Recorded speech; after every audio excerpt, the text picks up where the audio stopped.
এই ভিডিওটি একবার দেখুন। তো দেহ ত্যাগ করার পরে আত্মার ঠিক কি অবস্থাটা হয় সেইটা যখন শুনবেন পুরো শরীর কেঁপে উঠবে আপনাদের। আজকে গরুরজিকে ভগবান শ্রী হরি যে জ্ঞানটা প্রদান করছে সেটা আপনাদের সামনে তুলে ধরবো। শরীর যখন একটা ব্যক্তি ত্যাগ করে সেই আত্মাটা কিন্তু ঘরেই ঘুরে বেড়ায়, সে কিন্তু সঙ্গে সঙ্গে জমালয়ের উদ্দেশ্যে যাত্রা করে না। সে আত্মার সাথে সূক্ষ্ম শরীর থাকে, অতএব তার সাইজ একটা বুড়ো আঙুলের সমান হয়ে যায়। সে বারবার চেষ্টা করে সেই শরীরের ভিতরে প্রবেশ করতে, কিন্তু সে চেষ্টা বিফল হয়, কারণ যমদূতেরা তাকে যম পাশ দিয়ে বেঁধে রাখে। সে কারণে সে চাইলেও শরীরের ভিতরে প্রবেশ করতে পারে না। দেহকে অগ্নি দান করার পরে সেই আত্মার ভীষণ ভাবে তেষ্টা ক্ষুধা পায়, তখন তাকে তিল জল দান করা হয়। আর তো যেহেতু কোনো শরীর নেই, সে জমালয়ের উদ্দেশ্যে কিভাবে রওনা করবে? তাই আমরা কিন্তু 10 দিনের কাজ করি, আর সেই প্রথম দিনের কাজটা করি, তখন কিন্তু আত্মার মাথা তৈরি হয়। দ্বিতীয় দিনে কিন্তু ঘাড় কাঁধ এগুলো তৈরি হয়। তৃতীয় দিনের যখন আমরা কাজ করি তখন কিন্তু বুক তৈরি হয়। চতুর্থ দিনে তৈরি হয় পিঠ।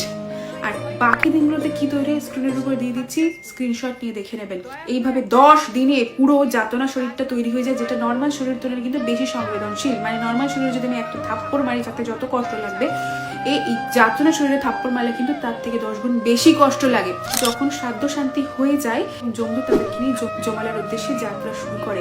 ভিডিওটি তাড়াতাড়ি সবার সাথে শেয়ার করে দাও। যার আগে প্রেম সে হরে কৃষ্ণ বলো। ওম নমস্কার, মিঠুন আর্য সৈনিক চ্যানেলে আপনাদেরকে আমার স্বাগত। আচ্ছা মিত্রগণ, আপনারা ইতিপূর্বেই এখনই অবগত হলেন যে একজন মাতাজি তিনি তার বক্তব্য অর্থাৎ ভিডিও দিতে গিয়ে তিনি কি বললেন। আমি নিজের মুখে কিছু বললাম না, সেই কারণে আমি ওনার আগে ভিডিওটি আপনাদের সামনে উপস্থিত করলাম। দেখুন, উনি বললেন যেটা, তার পরিপ্রেক্ষিতে আমি কিন্তু তাদেরই শ্রীমদ্ ভাগবত গীতা, ইস্কন যথাযথ এবং অভয়চরণারবিন্দের চিত্রপট আপনারা দেখতে পাচ্ছেন।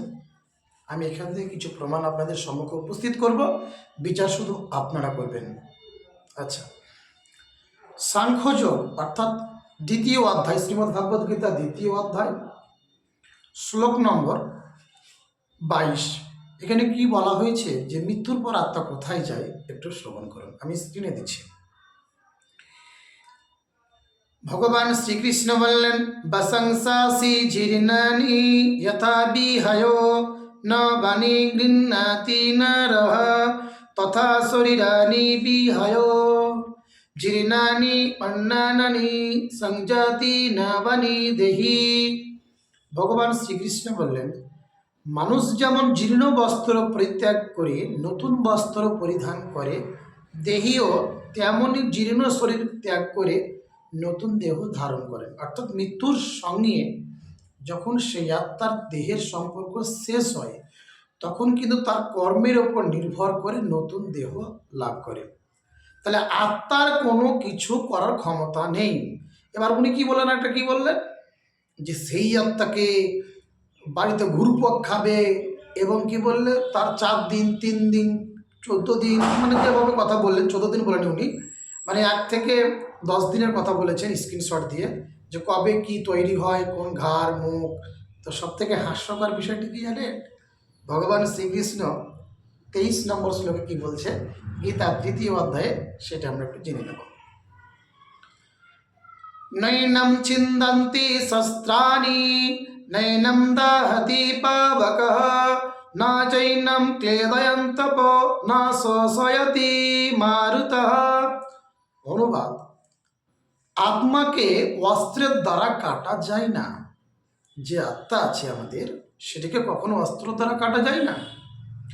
একে আগুনেও পোড়ানো যায় না, জলে ভেজানো যায় না, অথবা হাওয়াতে শুকানো যায় না। সব থেকে হাস্যকর বিষয় কি বলুন তো, আত্মাকে না কেউ ছুতে পারবে না আত্মা কাউকে ছুতে পারবে। আত্মা জলেও মানে ভিজবে না, বাতাসেও শুকাবে না, আগুনেও পুড়বে না, কিন্তু উনি কি বলেন সপাটে এক চর মারবে, তা বেশি লাগবে। কি গল্প না? তারপরে আরো দেখতে থাকুন, আমি প্রমাণ করছি। তারপরে বলছে গীতা দ্বিতীয় অধ্যায়েরই 24 নম্বর শ্লোকে কি বলছে। ভিডিওটি যেহেতু বিস্তার লাভ করছে, তাই শুধু আপনাদের সম্মুখে উপস্থিত করছে আমি অনুবাদটুকু। এই আত্মা অছেদ্য, অদাহ্য, অক্লেদ্য ও অশস্য তিনি চিরস্থায়ী, সর্বব্যাপ্ত, অপরিবর্তনীয়, অচল ও সনাতন। এই আত্মার কোনো বিকার হতে পারে না।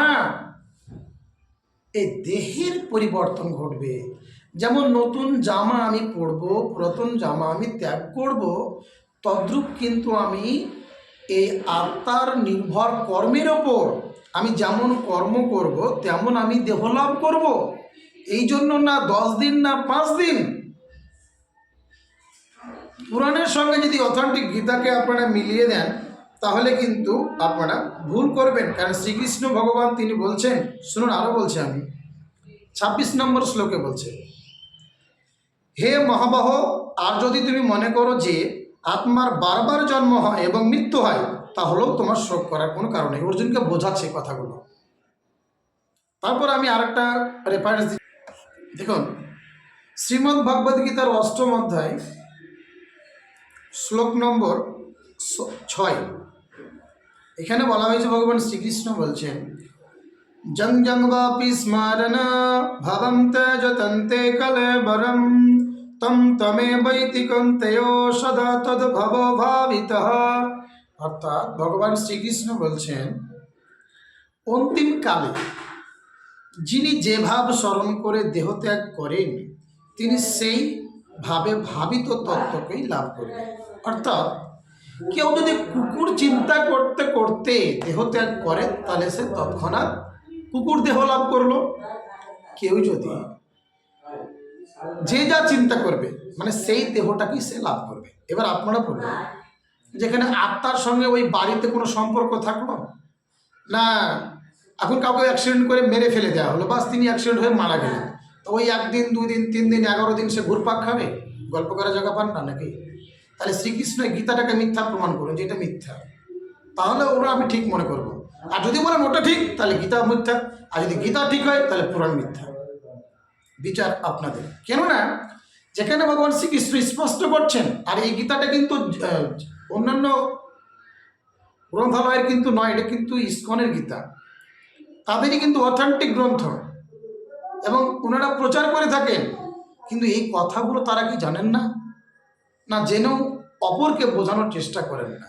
কোনটা?